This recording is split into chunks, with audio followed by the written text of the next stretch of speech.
Logan's not my real name, just the one I use when a case calls for shadows and silence. I'm a private investigator, not the glamorous kind they show on screen. My reality is tailing cars for hours, eating greasy drive-thru, and watching people make decisions they'll regret for the rest of their lives. But every so often, something comes along that pulls me out of autopilot.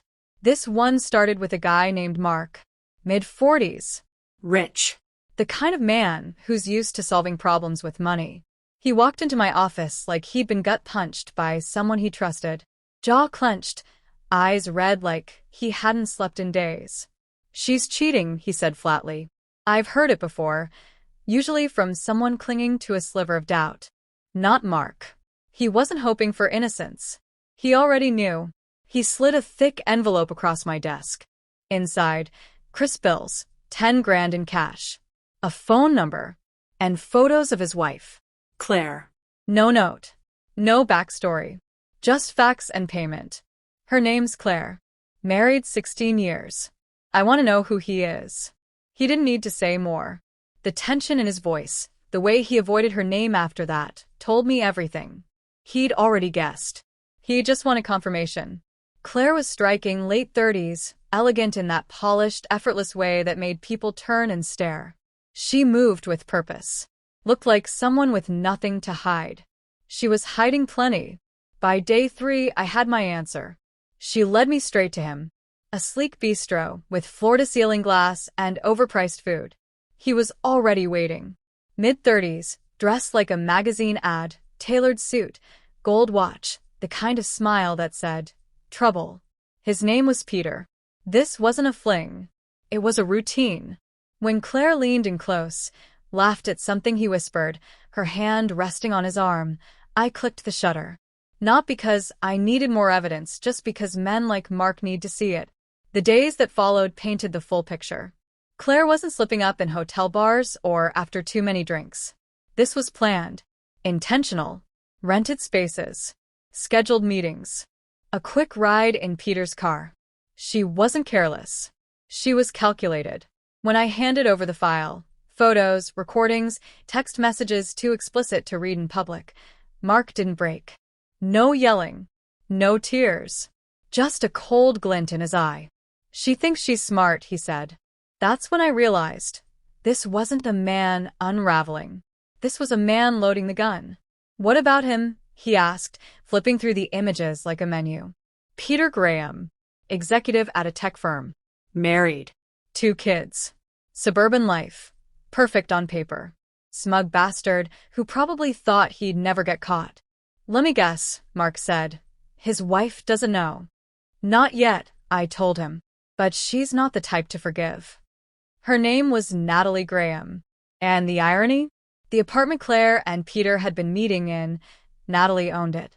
Mark nodded like he was setting up a chessboard. Get in touch with her, he said. Let's make this collaborative. So I met Natalie the next day. Mid to late 30s. Sharp, composed, someone clearly used to being in control. We sat across from each other in a quiet cafe. I laid the evidence out in front of her. She didn't flinch. She looked through it, then asked, "What do you need from me?" Mark was right. Natalie wasn't here to cry. She was here to act. That evening, the 4 of us sat in her living room.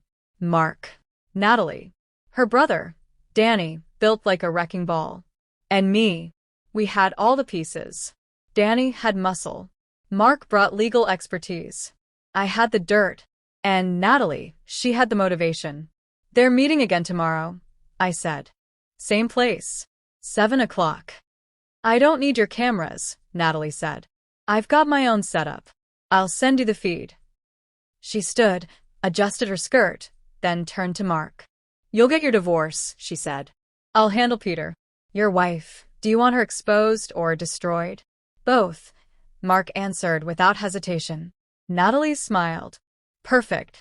The next evening, I sat in my car down the block, laptop open, watching the live feed. Claire and Peter showed up separately, dressed like they were heading to a gala, not to their own destruction. Peter strutted in, beaming. Claire followed, practically glowing. Inside, they started quickly. Peter all over her. Claire gasping and moaning like something out of a cheap flick. I sent the feed to Mark and Natalie. 10 minutes later, Mark pulled up. Natalie wasn't far behind.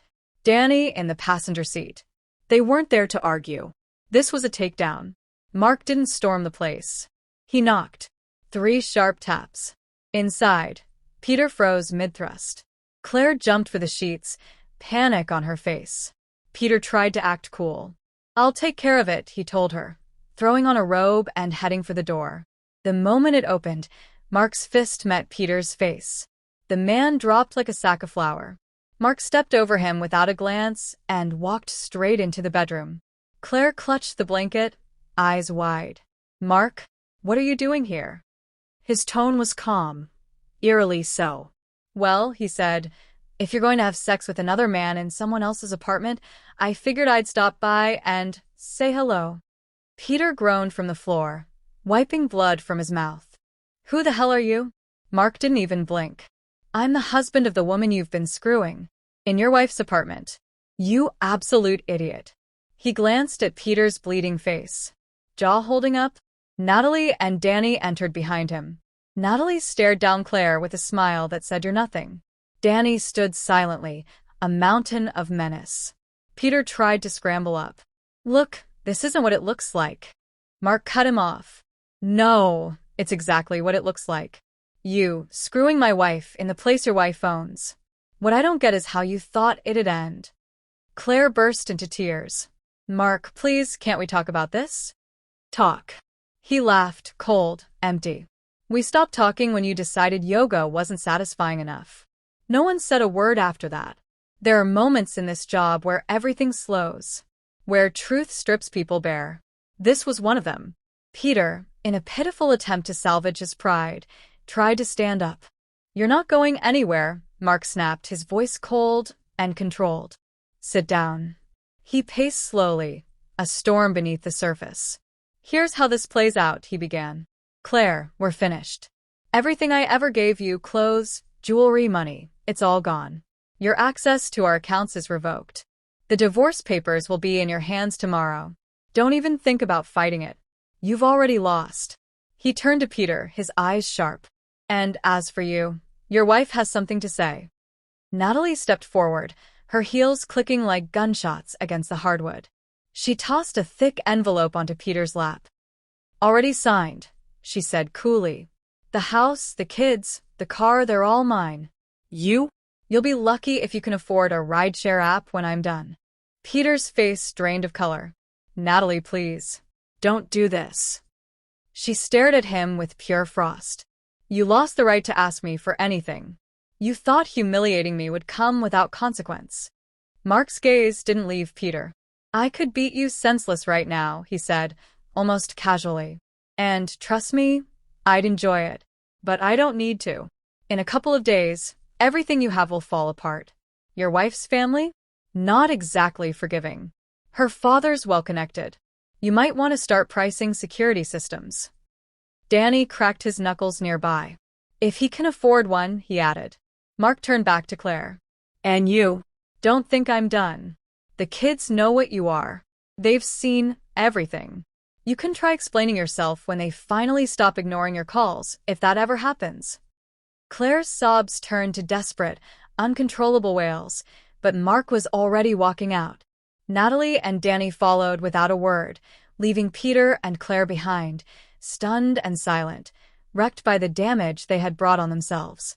I shut off the live feed from my car, leaned back, and exhaled. Another marriage ruined. Another couple broken beyond repair. But hey, the paycheck was solid. The fallout was swift. Peter lost his cushy VP role. Natalie's father made sure of that. His reputation was gutted, and the once proud Graham name became a punchline. Claire didn't fare much better. Mark locked her out of every account, leaving her scrambling for fuel money. Her own kids wanted nothing to do with her. Last I heard, she was staying with her sister, who clearly wasn't thrilled to have her. Mark moved on with calculated ease. A week later, he came by my office to collect the rest of the evidence. He looked lighter, like a man finally free from a burden he hadn't realized was dragging him down. Everything work out? I asked as I handed him a USB drive. He smirked. Better than I expected. Claire's already groveling. Blocked her. The kids are with me full-time. That's a win. And Natalie. He laughed softly. Let's just say her revenge tour is just getting started. Peter won't know what hit him. Think she'll ease up eventually? I joked.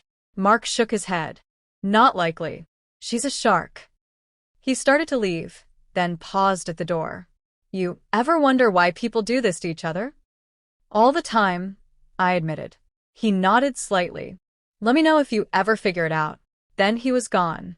People like Mark stay with you, not because of the chaos or the paycheck, but because they reveal something about human nature. He wasn't a saint, but he handled betrayal like a surgeon. Cold, clean, and exact. Claire and Peter will survive, sure. But nothing about their lives will ever be the same. Cheaters always think they're untouchable, that they can keep their secrets buried. But the truth always surfaces. And when it does, the cost is steep. Later that night, I poured myself a glass of scotch and leaned back, letting the silence settle in. Another case closed. Being a private investigator means you see humanity at its most raw, most selfish. But you also see the truth. And the truth? It's ugly, brutal, and weirdly satisfying. If there's one thing I've learned, it's this. No one gets away clean.